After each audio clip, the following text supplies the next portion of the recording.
Two great mysteries dominate our lives, love and money. What is love is a question that has been endlessly explored in stories, songs, books, movies, and television. But the same cannot be said about the question, what is money? It's not surprising that monetary theory hasn't inspired any blockbuster movies, but it was not even mentioned at the schools most of us attended.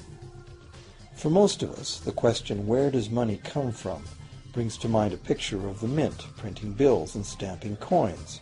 Money, most of us believe, is created by the government. It's true, but only to a point.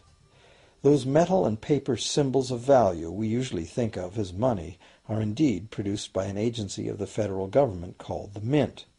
But the vast majority of money is not created by the Mint. It is created in huge amounts every day by private corporations known as banks. Most of us believe that banks lend out money that has been entrusted to them by depositors. Easy to picture, but not the truth. In fact, banks create the money they loan, not from the bank's own earnings, not from the money deposited, but directly from the borrower's promise to repay.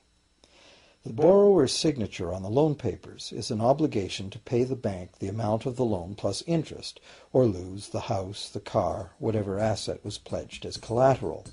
That's a big commitment from the borrower. What does the same signature require of the bank?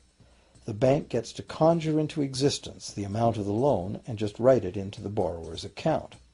Sound far-fetched? Surely that can't be true. But it is.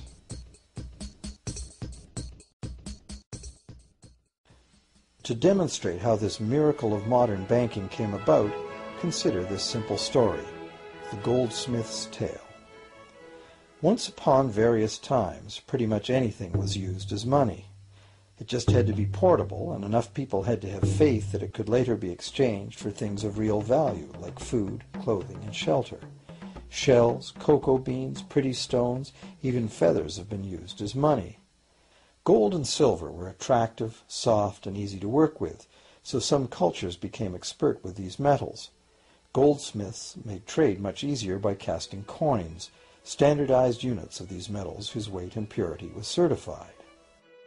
Well, to protect his gold, the goldsmith needed a vault, and soon his fellow townsmen were knocking on his door, wanting to rent space to safeguard their own coins and valuables.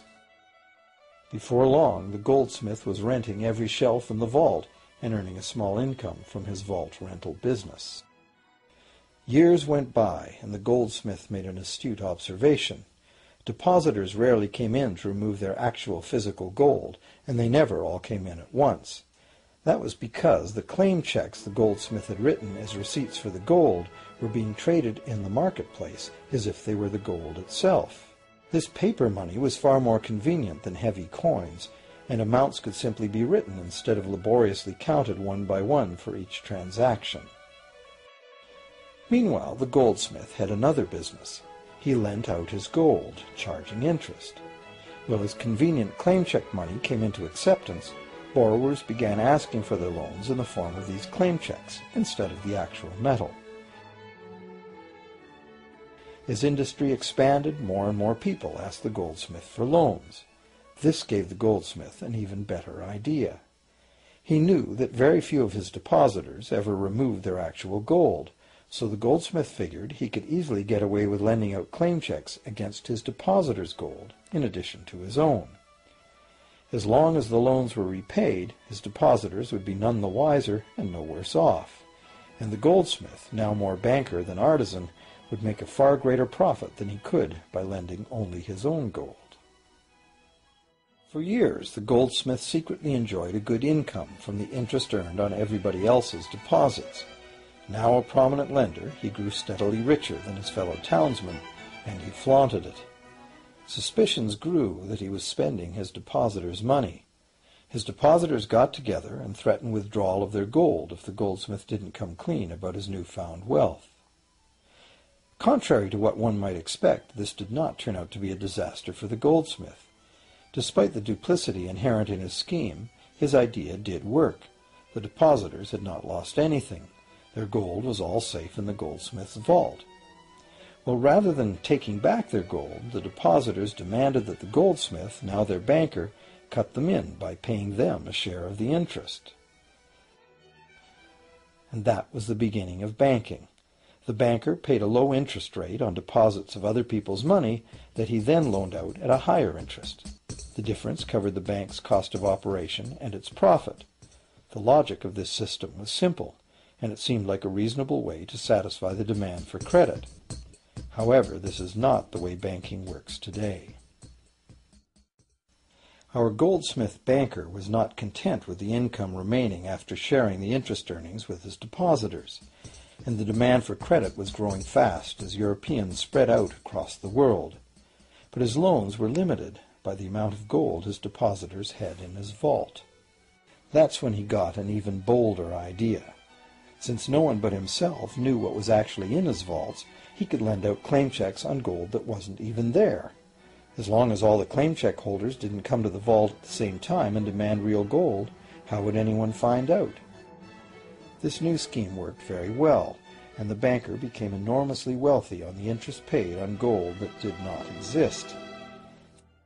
The idea that the banker would just create money out of nothing was too outrageous to believe, so for a long time the thought did not occur to people. But the power to just invent money went to the banker's head, as you can well imagine.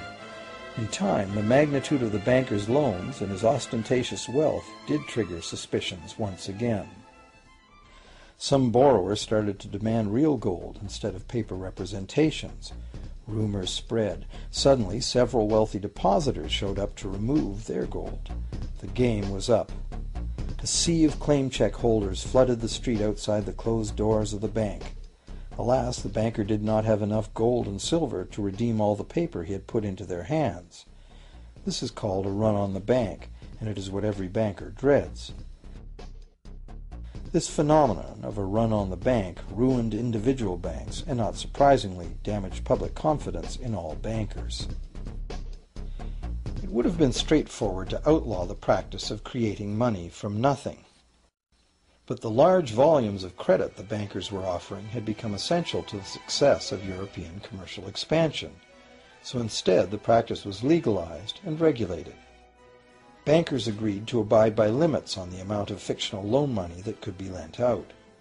The limit would still be a number much larger than the actual value of gold and silver in the vault. Quite often the ratio was 9 fictional dollars to 1 actual dollar in gold. These regulations were enforced by surprise inspections.